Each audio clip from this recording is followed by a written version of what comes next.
নমস্কার বন্ধুরা, ইন্দ্রাণীস কিচেনের আরও একটা নতুন ভিডিওতে সকলকে স্বাগত জানাই। তো আজকে আমি মাছের ডিম দিয়ে বেগুনের একটা রেসিপি শেয়ার করছি। খুবই সহজ সরল একটা রেসিপি, অল্প সময়ে বানিয়ে নেওয়া যায়।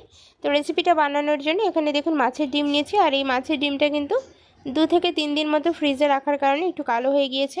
তো এটা কিন্তু খুবই একটি স্বাভাবিক ব্যাপার, ফ্রিজে থাকলে কিন্তু মাছের ডিমটা কালো হয়ে যায়। তো মাছের ডিম যদি ফ্রিজে রাখার পরে আমরা রান্না করি, সেক্ষেত্রে কী করতে হবে, প্রথমে দেখুন একটু লেবুর রস আর তার সাথে সামান্য একটু নুন দিয়ে এই মাছের ডিমটাকে জল দিয়ে ভিজিয়ে রাখতে হবে মোটামুটি 10 থেকে 15 মিনিটের জন্য। এরপরে গিয়ে মাছের ডিমটাকে রান্না করতে হবে। তো আমি দেখুন নুন দিয়েছি আর তার সাথে লেবুর রস মিশিয়ে দিয়েছি। দেওয়ার পরে এবার আমি এটাকে জল দিয়ে ভিজিয়ে রাখছি 10 থেকে 15 মিনিটের জন্য। মাছের ডিমটাকে আমি 10 মিনিটের জন্য ভিজিয়ে রেখেছি। আর এবার দেখুন এদিকে একটা বেগুন নিয়েছি, বেগুনটাকে মাঝ বরাবর একটু কেটে নিচ্ছি। এই বেগুনটাকে কিন্তু ছোট ছোট করে কাটতে হবে। তো মাঝ বরাবর কাটার পরে দেখুন বেগুনটাতে সামান্য একটু পোকা রয়েছে, তো পোকার সাইডগুলো বাদ দিয়ে আমি কিন্তু একটু কেটে নেব বেগুনটাকে। আর এই বেগুনটা কিন্তু একটু ছোট ছোট করে কাটবো, খুব বেশি বড় সাইজ করে বেগুনটাকে কিন্তু কাটা যাবে না। তো বন্ধুরা দেখুন আমি ঠিক যে সাইজে বেগুনটা কাটছি, আপনারা চাইলে এই সাইজেও কাটতে পারেন, আবার এর থেকে একটু ছোট সাইজ করেও কিন্তু কেটে নিতে পারেন। তো প্রথমে আগে সমস্ত বেগুনটাকে কেটে নিই। সমস্ত বেগুনটাকে কেটে নেওয়ার পরে ভালো করে পরিষ্কার করে ধুয়ে নিয়েছি। এবার সরাসরি রান্নাটা করার জন্য কড়াইয়ের কাছে চলে যাচ্ছি। ওভেনে একটা কড়াই খুব ভালোভাবে গরম করে নিয়ে তাতে আমি সর্ষের তেল অ্যাড করে দিয়েছি। আমি আজকে রান্নাটা সর্ষের তেলে করব, তবে আপনারা যে কোনো তেল দিয়ে রান্নাটা করে নিতে পারেন। তেলটা প্রথমে খুব ভালোভাবে গরম করে নিতে হবে। তেলটা গরম করে নিয়ে এর মধ্যে আমি বেগুনগুলোকে অ্যাড করে দিচ্ছি। আর সরাসরি তেলের ওপরে বেগুনটাকে দেওয়ার পরে আমি বেগুনটাকে ভেজে নেব। তো বেগুনটা ভাজার সময় অবশ্যই এর মধ্যে কিন্তু প্রয়োজন মতো নুন আর হলুদের গুঁড়ো অ্যাড করে দিতে হবে। নুন আর হলুদ দিয়ে বেগুনটাকে খুব সুন্দরভাবে ভেজে নিতে হবে।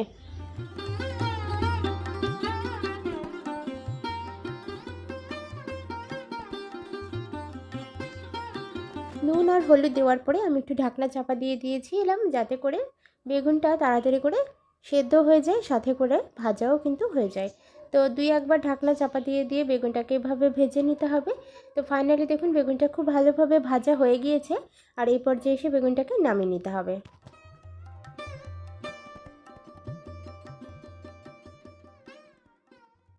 কড়াইতে আমি আরও 1 টেবিল স্পুন পরিমাণ সরষের তেল অ্যাড করে দিয়েছি।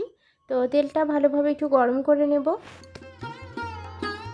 তেলটা ভালোভাবে গরম হয়ে যাওয়ার পরে এর মধ্যে আমি কালো জিরে ফোড়ন দিয়ে দিচ্ছি 1/2 টেবিল স্পুন। আর 1/2 টেবিল স্পুন পরিমাণ কালো জিরেটাকে 1-1.5 মিনিটের মধ্যে একটু ভেজে নিয়ে এর মধ্যে আমি দিয়ে দিচ্ছি পেঁয়াজ কুচি। পেঁয়াজটা একটু বেশি করে দেব। দিয়ে দিচ্ছি রসুন কুচি। একই সাথে আমি অ্যাড করে দিচ্ছি সামান্য একটু টমেটো কুচি। টমেটো কুচিটা খুবই সামান্য মাত্রায় দিতে হবে। একটা ছোট টমেটোর অর্ধেকটা টমেটো এখানে আমি দিয়েছি। আর এখানে দেখুন সমস্ত জিনিসগুলোকে আমি নাড়াচাড়া করে ভেজে নিচ্ছি। 2-1 মিনিট মতো একটু নাড়াচাড়া করে নিয়ে এর মধ্যে আমি কাঁচা লঙ্কা কুচি অ্যাড করে দিচ্ছি ঝালের জন্য। যেহেতু ঝালের জন্য এটা ব্যবহার করছি, আপনারা নিজেদের প্রয়োজন মতো এখানে লঙ্কার পরিমাণ অ্যাড করে দিতে পারেন কম বেশি করে। এবার এখানে দেখুন যে মাছের ডিমটাকে আমি ভিজিয়ে রেখেছিলাম, সেই মাছের ডিমটা জল ঝরিয়ে আমি এর মধ্যে দিয়ে দিলাম। মাছের ডিমটাকে কিন্তু ভালোভাবে এবার আমি এর সাথে মিশিয়ে নেব। আর কন্টিনিউ মাছের ডিমটা দেওয়ার সাথে সাথে যেহেতু জমাট বেঁধে যাওয়ার একটা প্রবণতা আসে, তার জন্য কন্টিনিউ নাড়াচাড়া করতে থাকবো এবং মাছের ডিমটা কিন্তু এভাবে আমরা ভেঙে ভেঙে দেব।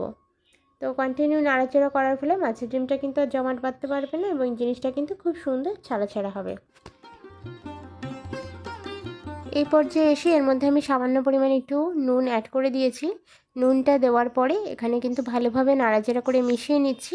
তবে এখানে যেটা হচ্ছে, আমি কিন্তু কোনো হলুদের গুঁড়ো ব্যবহার করছি না, যেহেতু বেগুনের মধ্যে হলুদের গুঁড়ো দেওয়ার আছে রয়েছে, যার জন্য আলাদা করে দিচ্ছি না। তবে আপনারা যদি চান যে কালারটা আরেকটু সুন্দর আসুক, তার জন্য কিন্তু আপনারা দিতেই পারেন। যখন পেঁয়াজ ভাজবেন সেই সময় হলুদের গুঁড়োটা দিয়ে দেবেন।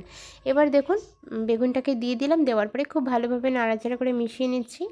আর জিনিসটাকে খুব হাতে সময় নিয়ে এবং গ্যাসের ফ্লেমটাকে লো টু মিডিয়ামে রেখে কিন্তু কন্টিনিউ ভাজতে থাকতে হবে, কারণ মাছের ডিমের কোনো রকম কাঁচা গন্ধ যেন না থাকে সেইভাবে কিন্তু ভেজে নিতে হবে।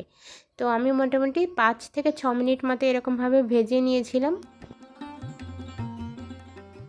যখন দেখবেন যে ডিমটা এবং বেগুনটা খুব ভালোভাবে মিশে গিয়েছে এবং ভাজা হয়ে গিয়েছে, সেই সময় এসে এর মধ্যে আমি ধনিয়া পাতা কুচি অ্যাড করে দিচ্ছি।